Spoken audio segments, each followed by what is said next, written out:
né à l'ombre du clocher de Saint-Nizier le 3 mars 1769, chez Benoît et Jeanne, un couple d'ouvriers en soie.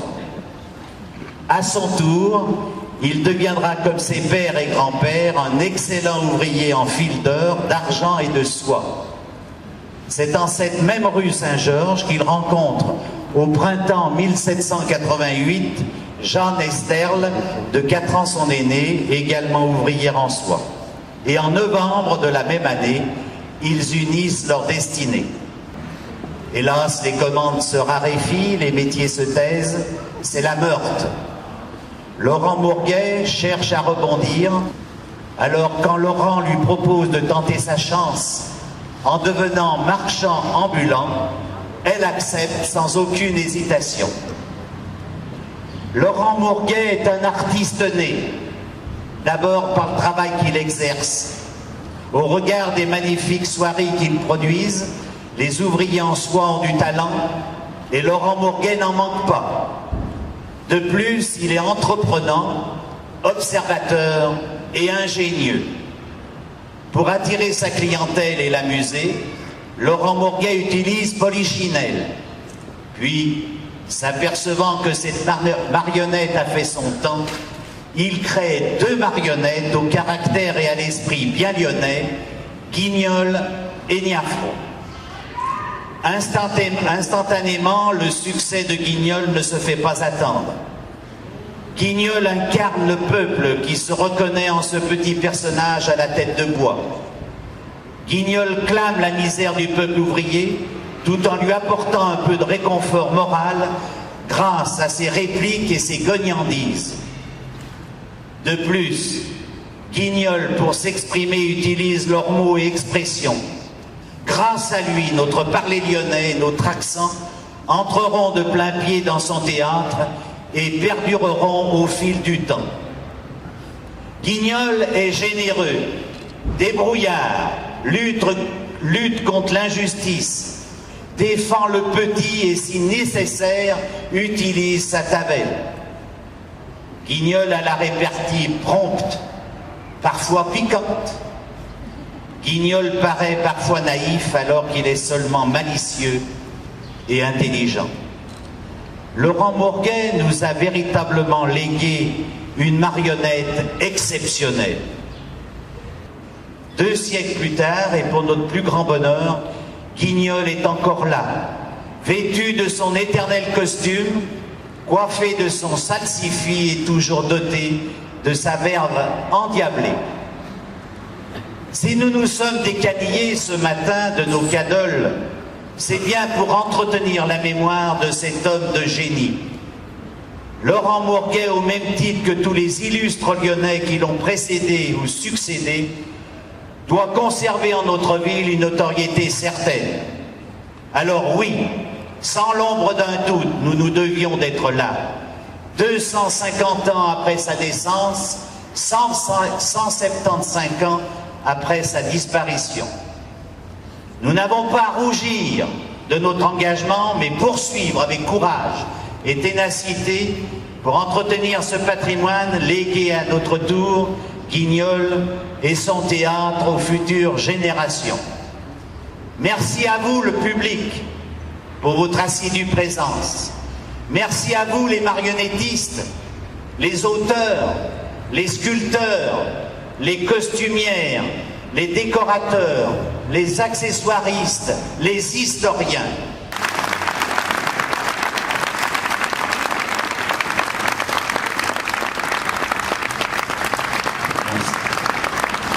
Monsieur le maire du 2e arrondissement, mesdames et messieurs les représentants d'associations du 5e et tout particulièrement du Vieux-Lyon, je pense à la présidente de Saint-Georges Village qui est ici présente. Juste quelques mots pour saluer le travail que fait votre président, parce que vous êtes nombreux de la Société des Amis de Lyon et de Guignol à être présents aujourd'hui. Monsieur Truchet, vous faites un formidable travail depuis de très nombreuses années.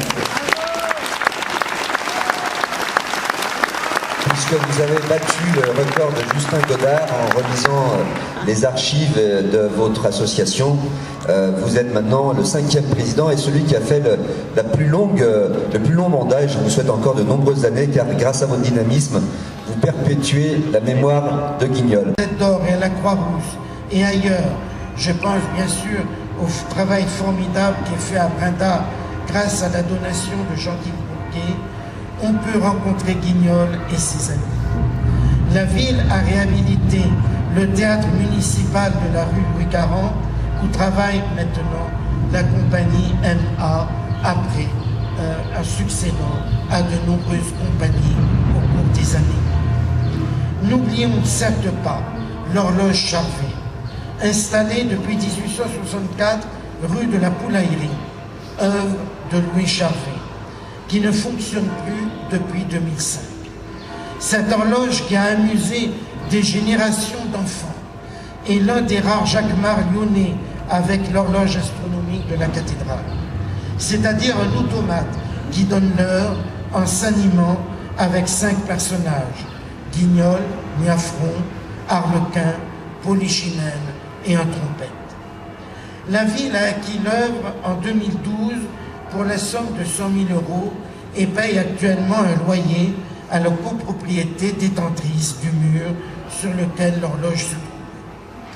Depuis 2014, nous travaillons à son transfert en un autre lieu pour, après l'avoir restauré, l'installer sur un mur qui soit propriété de la ville et adapté à l'ampleur de l'horloge et dans le secteur UNESCO. Un élément emblématique de l'histoire de Lyon, un objet patrimonial sur le plan technique, un morceau de bravoure horlogère qui témoigne de l'histoire horlogère lyonnaise et de la prégnance de la figure de Guignol dans l'espace public.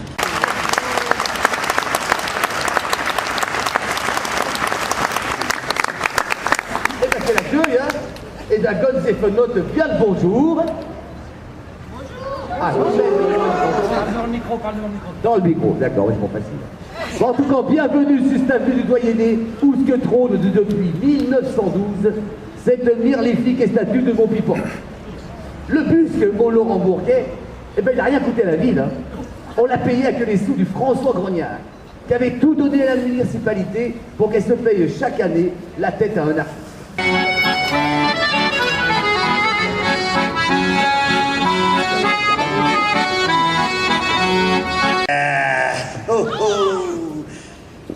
Il en reste encore un peu, tant mieux. Ah, quel drôle de sort que d'être une marionnette. Oui. De marchand ambulant, le père Bourguet devient du arracheur de dents. Et pour amuser sa clientèle, il brandigolait Polichinelle. Il avait le goût de les spectacles. Un violonneux de passage à Lyon, le père Thomas, se lia d'amitié avec le Laurent Bourguet. Après avoir tous les deux se chapillé de gandoises à regonfle, le Thomas passait le chapeau et les escalins tombaient dedans. À mesure, ils partageaient ça qui gagnait. Le soir, le Laurent, il donnait tout ça qu'il avait à Saint-Jaune. Tandis que le père Thomas, il transformait son pécule en liquidité vineuse. Eh oui, je rapetasse les grolles du monde, pourtant chez moyen qu'ils aillent moins de camp. Mais par Bacchus, que la pêche donne le soif. Tiens, si j'en reprenais une goutte.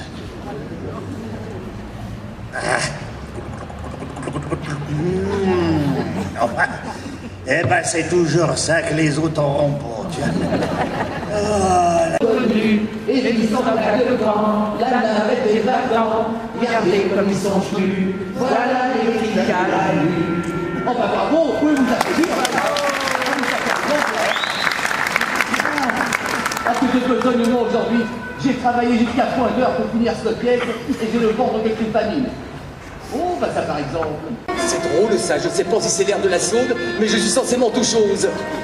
Bon, je vous présente tout mon compliment, mademoiselle. Et mademoiselle? Madelon.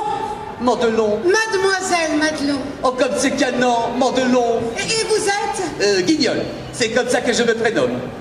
Oh, toi, ma belle enfant, Mandelon si blanche, je ne suis qu'un melon et je t'en offre une tranche. Et même si tu voulais m'accepter tout entier, je serais le plus fier des melons du quartier. Ah, Mandelon, pour vous mon cœur bat la breloque. Je crois que mon cerveau va devenir loufoque. Je t'aime plus que tout, plus qu'un être divin, plus que Niafron lui-même adore le vin. Oh non. Oh oui, il faut nous unir, ainsi que deux bretelles, nous sommes faits pour ça, nos âmes sont jumelles.